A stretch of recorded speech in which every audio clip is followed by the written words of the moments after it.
पर मुझे नहीं लगता कि मैंने तुम्हें पहले कभी देखा हो। कल ही मैं तक्षशिला से लौट आया हूँ आचार्य। तक्षशिला से? हाँ आचार्य। कहीं तक्षशिला गुरुकुल से तुम्हारा कोई संबंध तो नहीं है?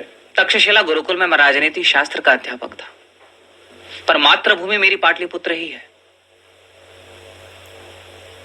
आचार्य, आप यहाँ बैठिए। मैं योग्य स्थान पर ही बैठा हूँ आचार्य, कृपया आप संकोच न करें। तो आप पाटलिपुत्र के ही निवासी थे? हाँ आचार्य। तब तो संभवतः मैं आपके पिता को जानता होऊंगा। क्या नाम है आपके पिता का? आचार्य चणक। आचार्य चणक। My God, once you hear the name of आचार्य चणक, तुम कान खड़े हुए। कहो, कैसे आना हुआ विष्णु? मैंने सुना है आप पाटलिपुत्र से जा रहे हैं। ठीक ही सुना है तुमने। आपको रोकने की बड़ी इच्छा है आचार्य, पर किस अधिकार से रोकूं आपको? बड़ी अपेक्षाओं से पाटलिपुत्र आया था। सोचा था कि पाटलिपुत्र के वरिष्ठ आचार्यों की सहायता व मार्गदर्शन से अपना संकल्प पूरा कर लूंगा, पर यहाँ आते ही पता चला कि आप भी पाटलिपुत्र से प्रयाण कर रहे हैं। मैं यहाँ रहता भी तो तुम्हारे लिए क्या कर सकता था विष्णुगुप्त? आप यहाँ रहते तो संभवतः मेरा कार्य सरल हो सकता था आचार्य। क्या करने आए हो तुम यहाँ? सोचकर तो बहुत कुछ आया था।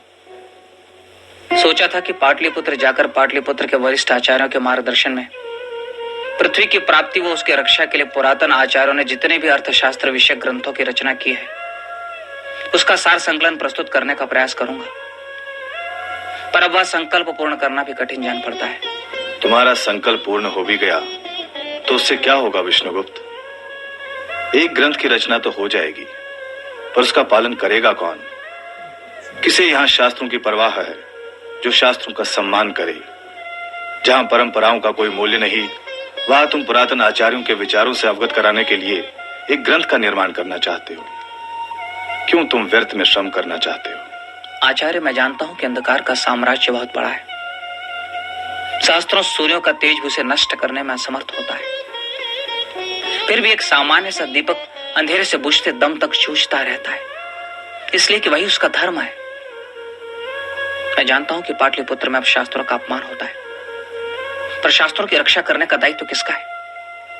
सत्ता, सामर्थ्य और वैभव ने परंपराओं की अवहेलना की तो क्या आचार्य भी अपनी परंपराओं को छोड़ देंगे जिसकी रक्षा करने का दायित्व हमारे स्कंधों पर है? नंदों के राज्य में वह भी संभव नहीं है।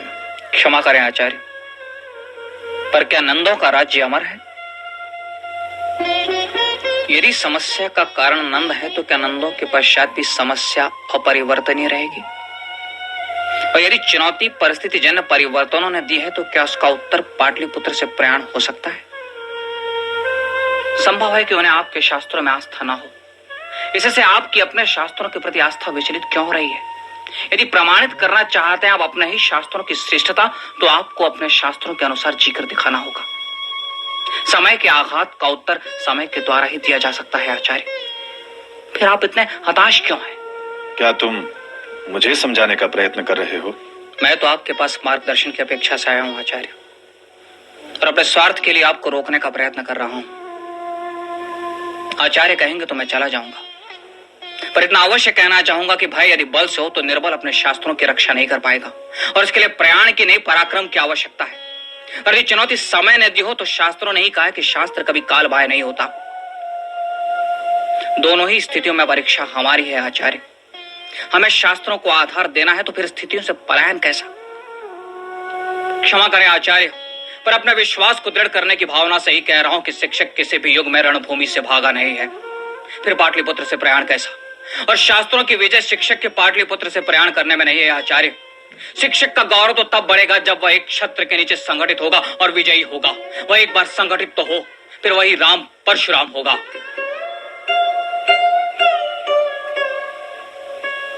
अब मुझे आज्ञा दीजिए आचार्य। प्रणाम।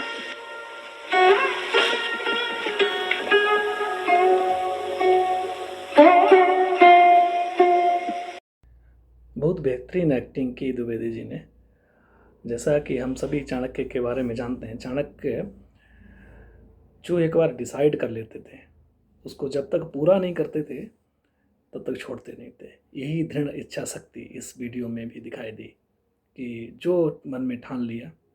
एक अच्छी चीज़ हमें चाणक्य के बारे में ये लगी कि चाणक्य एक तरीके से आज की जो हम स्ट्रेटजी की अगर बात करें तो अपना फील्ड तैयार करते थे। चाणक्य बहुत बड़े कूटनीतिज्ञ थे। चाणक्य ऐसे कह सकते हो कि चाणक्य अपना एक तरीके से अपनी फील्ड बनाते थे, उस पे आपको खेलने के लिए मजबूर करते थे। सो जितने प्लेयर थे चाणक्य के साथ, चाणक्य जहाँ भी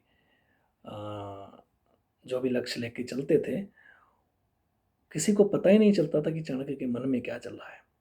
और चाणक्य अपने लक्ष्य को लेकर एकदम क्लियर थे कि उन्हें क्या करना है। उसके लिए उन्हें किसी की मदद चाहिए, किससे मदद चाहिए, सब कुछ प्लान उनके दिमाग में चलता रहता था। और बिल्कुल कहते तो लोग ये भी हैं कि जो चाणक्य चाहते थे उसका प्रतिद्वंदी भी वही करता था जो चाणक्य चाहते थे। वो इस तरीके से मैनिपुलेट करते थे, इस तरीके से आई विल नॉट से माइंड वॉश, इस तरीके से अपनी बात मनवाते थे। उनके बात में और उनके प्लानिंग में जो वजन था बहुत है। सो इसमें इस वीडियो में यही दिखाया है। बहुत अच्छा वीडियो लगा, होप आप सबको पसंद आएगा। और होप मैं कुछ और वीडियो भी चाणक्य से रिलेटेड पोस्ट करूँगा। तब तक के लिए नमस्कार।